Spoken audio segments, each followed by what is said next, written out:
साईटवर सगळे brick same दिसतात, मग इंजिनियर का म्हणतो की फर्स्ट क्लास ब्रिक घ्या? कारण सगळ्या ब्रिक सेम नसतात. बेसिक सिव्हिल इंजिनिअरिंग मध्ये ब्रिक्स हा सगळ्यात इम्पॉर्टंट बिल्डिंग मटेरियल आहे. मोस्टली वॉल कन्स्ट्रक्शनसाठी ब्रिक्स यूज होतात. आता ब्रिक्स म्हणजे काय तर rectangular building unit which is made from clay. क्लेला मोल्डमध्ये टाकतात, शेप देतात आणि ड्राय करतात.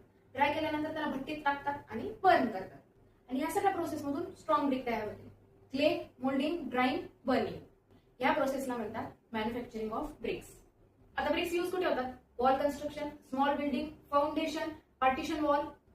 तर ब्रिक्सचे आता टाइप्स कुठले आहेत? First class bricks, second class bricks, third class bricks आणि fourth class bricks. First class सगळ्यात बेस्ट क्वालिटीची ब्रिक असते. Proper shape, smooth surface, strong आणि less water absorption.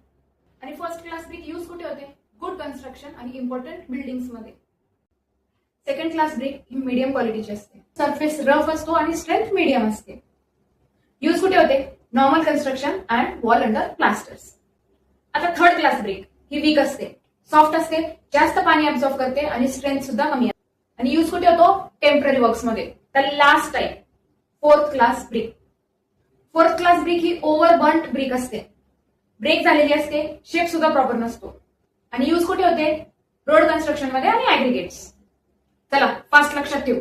First class best, second class medium, third class weak आणि fourth class broken. MSBT मध्ये question येतो की ब्रिक्सचे types explain करा, म्हणून हे 4 टाइप्स लक्षात ठेवा आणि अशाच सिव्हिल इंजिनिअरिंग सेरीसाठी फॉलो करा.